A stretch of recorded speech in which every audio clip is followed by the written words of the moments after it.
Okay, we're going to do 5-7 today, and this should be pretty easy because we did this yesterday.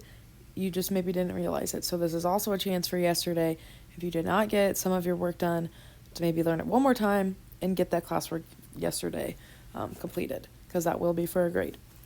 All right, so we're going to do the same thing as yesterday where you start with just 2 points. So you need the slope, and then you got to put that slope into the formula, and then we can solve like what we've been doing this whole week, okay? So if I want to write the equation of the line that passes through the 2 points, I need the slope of that line first. So the first thing you do is use the slope formula written off to the side here. We can label those points x1, y1, and x2, y2. And all I'm doing is plugging that in. So y2 is 2 minus y1 is 4 over x2 is 3 minus x1 is 5. And then I can subtract. So 2 minus 4 is negative 2. 3 minus 5 is also negative 2. So I have negative 2 divided by negative 2, which is positive 1. And so that's the only new thing that we're doing. And now we go to the next step of picking a point. Doesn't matter which one. I just say stick with the one that's labeled x1, y1, right? You already have it labeled. It goes right into the formula. So here's the formula if we need it. Y minus y1 equals m parentheses x minus x1. So all you have to do now is take the slope that we just found. That's your m. And you already have labeled your x1 and your y1, and we just plug it all in. So I have y minus the y1 we said was 4. That's equal to m, which we just found to be 1, times x minus x1 here is 5. And that's all we do. And now we can move on to the next step of converting to slope-intercept form, right? We don't ever want to really leave it in point-slope form. That doesn't help us too much. We want to solve that one out. So I can distribute a 1, but that doesn't change anything, right? And when I multiply 1 by anything, we just leave that alone. So x minus 5 is what I have. And then when I have this minus 4 here, we need to move that to the other side, and we add 4 to both sides. Final time I'm saying this reminder, but make sure you stack what you're adding underneath the number at the end. We're not adding 4 to the x. That's wrong. We're adding it to that minus 5 at the end. So we get y equals x, and the negative 5 plus 4 is negative 1. And there would be your answer. So that's exactly what we did yesterday. Find the slope, then you can plug in your point and your slope, then you can solve. So one more step. Okay, so let's try that a couple more times with some different cases, and we'll go from there. Okay, so number 1, I can label my points, x1, y1, x2, y2, and then we can plug this in. So I have my slope formula, which if you need to look back up is at the top of your page here, y2 minus y1 over x2 minus x1.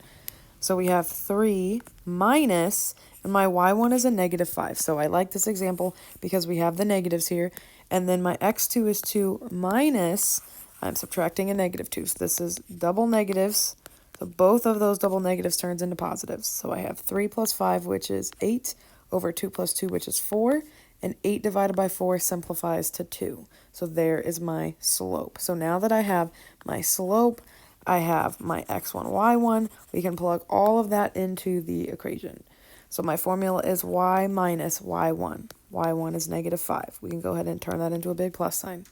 That's equal to m. m is 2 times x minus x1 is negative 2. So again, we can turn that into a big plus.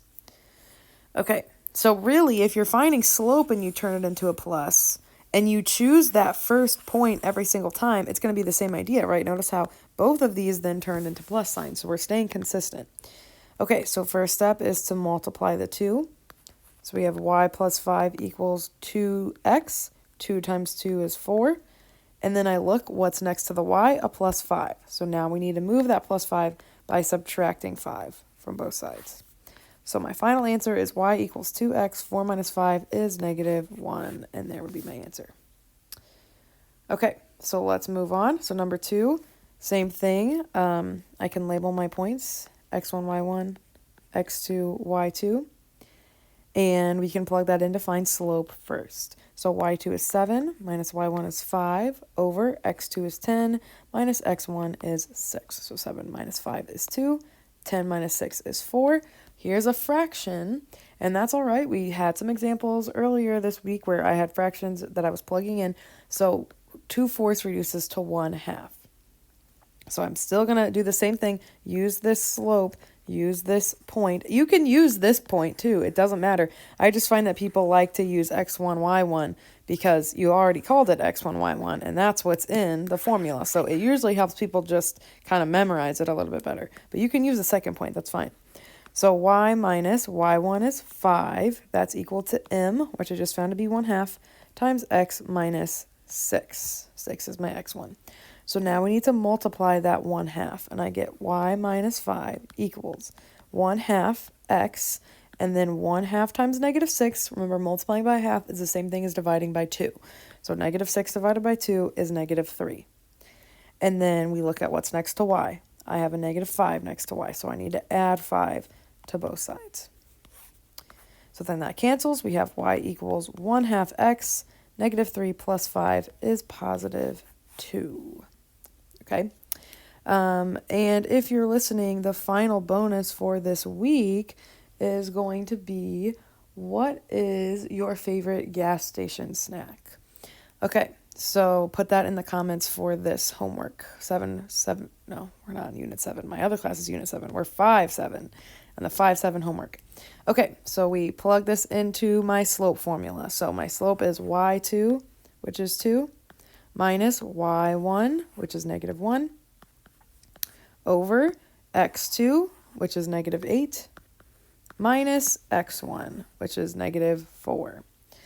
All right, and so just like that first example, or that technically the second example that we did, but the first down here, we have those double negatives. So those double negatives are going to turn into a positive on both. So I have 2 plus 1, which is 3, over -8 plus 4, which is -4. And so there would be my answer. 3/4 cannot be reduced anymore. So we're done with that. So there's my slope. Here's my point that I'm using. You can use the second point. That's fine. You're not going to get it wrong. It'll turn out the same. And then we can solve here and plug that in. So I have y minus. My y1 is -1. That's equal to my slope, which is -3/4, times x minus. My x1 is -4. And let's turn those double negatives into positives, just like we did for the slope formula. And we get y plus 1 equals, and now I can multiply. So I have -3/4 times x. We just write that multiplied together.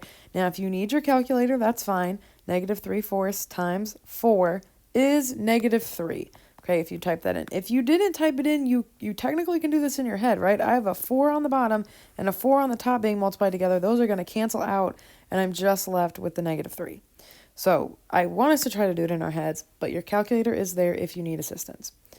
Okay, then we move that -1 and subtract 1 from both sides here. So those cancel, and we get y equals -3/4 x, and then -3 minus 1 is -4. And there would be your answer. Okay, so you will see lots of examples like this on the homework, or maybe you have some fractions, so make sure you have your calculator out. Make sure you're checking your answers with the homework, and that's about it for today. So make sure you have 5-6, 5-7 homework complete, as well as the classwork from yesterday, to be on track for when I return. If you have any questions, please email me.